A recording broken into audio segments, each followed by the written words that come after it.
Monkey channel. So, over on the Facebook page, Dust Monkey Apparel, I've been doing some orc build stuff. And one of the comments I got when I posted up this weathered leather scabbard for one of my Standard Prop Works knives was, hey, you should do a tutorial on how you make your leather look really old and used. Untouched.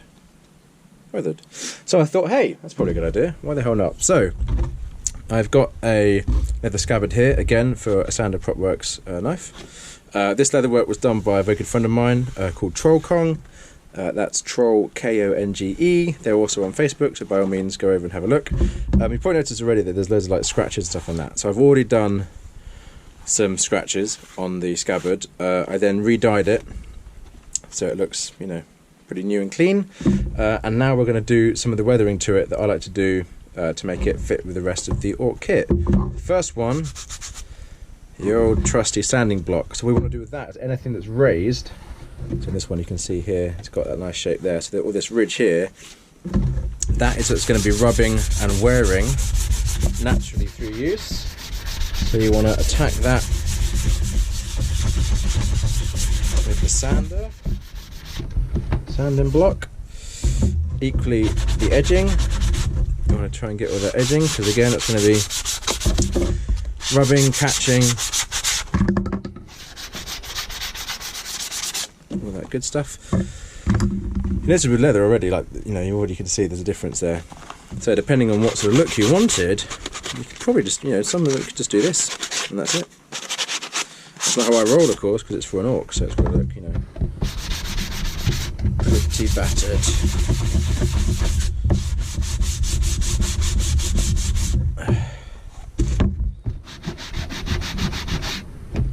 Right, so what I'm going to do now is do a bit more area here, because of course that's so close to where you put the knife back again. That's an area that's going to get a lot of weathering. I'm also going to take, it's not nice. Again, Standard Prop Works, I'm going to take that out.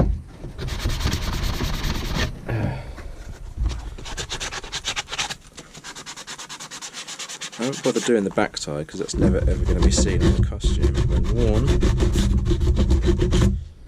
Let's do that as well. So now we've got this. There's the back. Dark. Obviously lighter where it's been worn.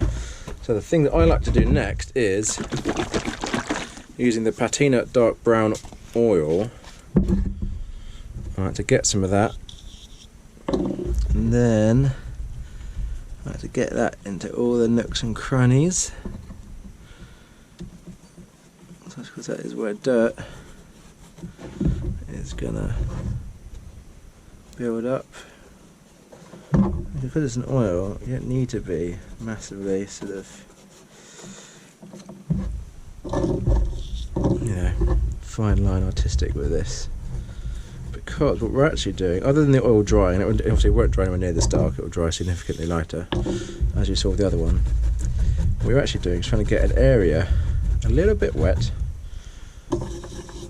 because what we're going to use next, one of my favourite products to use, which I actually started using because of model making, you know, Warhammer and stuff, but then I realised, oh wait a minute, it's got an application with costuming, which is weathering powders. So originally, before I realised patina, or even knew anything about patina, the weathering powders I used were some tabletop miniatures, and then I found out about patina, I found out about their weathering powders, and here we are.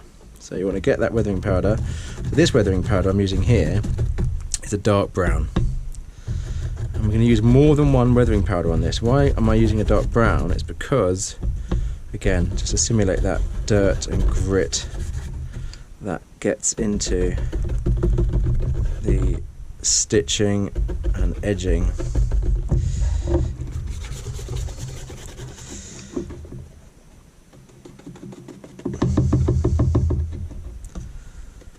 Well, that's still a little bit wet from the oil.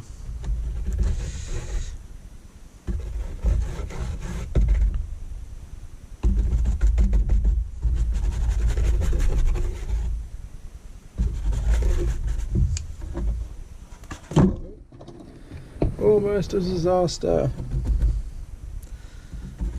again, I'm doing this sort of speed format.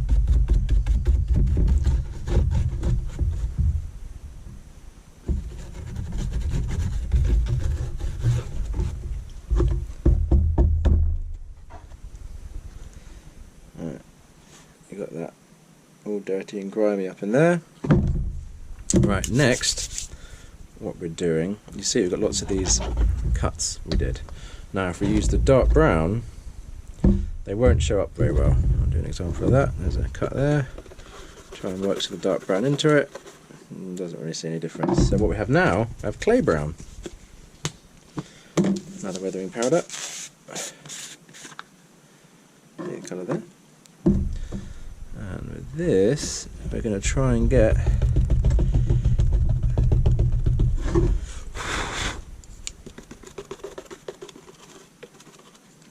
the difference there. Let's try and get some of these scratches up here.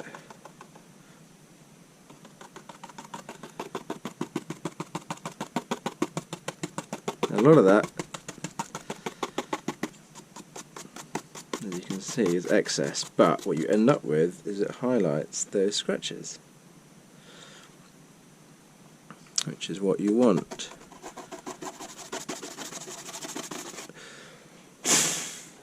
See? There. That is the look we're going for.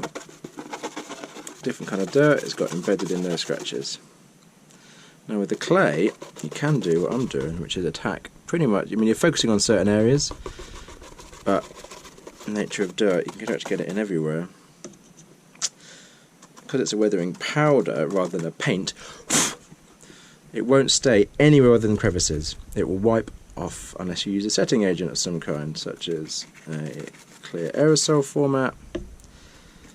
Now, the reason we're going back over the stick we're done with the dark, is then you get a layered fit look with the weathering, which is what you want. Weathering is rarely only one colour, so it's best to mix it up and get various different browns and shades. Right, now that's like that. This is actually another part of the orc costume here. What you do, wipe off some of that excess and end up with just sticking into the places you really want it to show. And there you have on there, you see a lot of that dirt. It's really stuck into those lines, especially with the light hitting it. And take that another go with that. I think what we can also do as well is with that oil, you get a little bit less on the brush and just sort of work it out.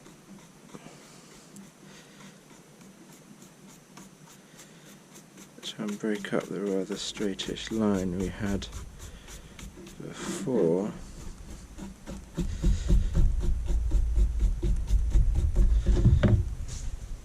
And this time, rather than allowing it to dry, I'm going to sort of wipe that.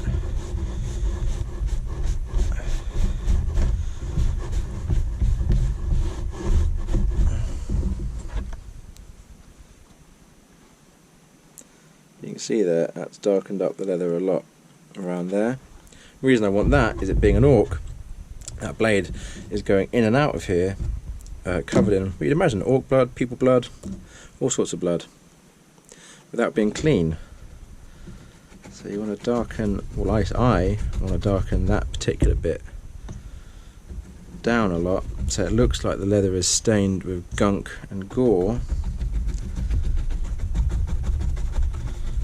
That one, and you get a little bit of clay again, just a little bit this time.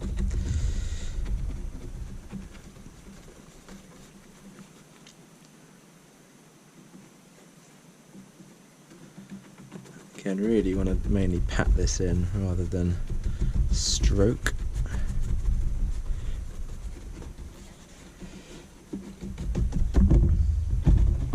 You can see now that top bit is a lot darker than further down.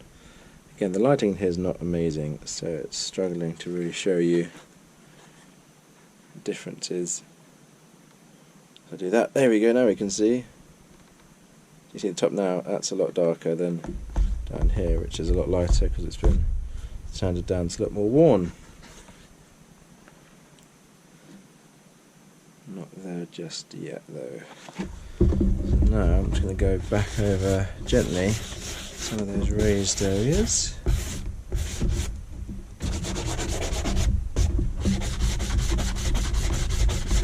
Weather them, I'm going to re-highlight the wear, and then we'll do one last pass over those slashes in the leather to highlight them.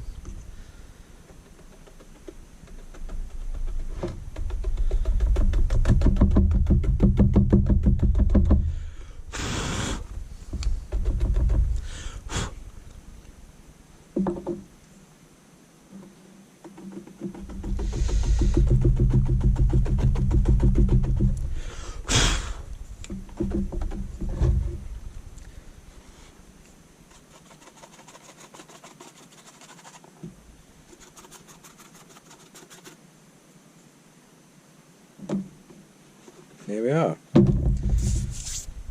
Again, started off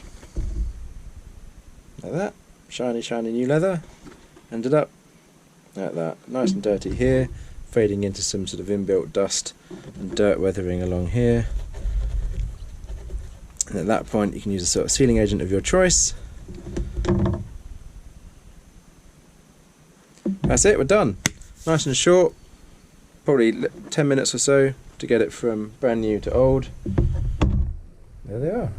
Some lovely orcified, weathered leather scabbards. Right, as always, like, comment, subscribe. Was this useful or not? Let me know. And otherwise, I'll see you in the next video.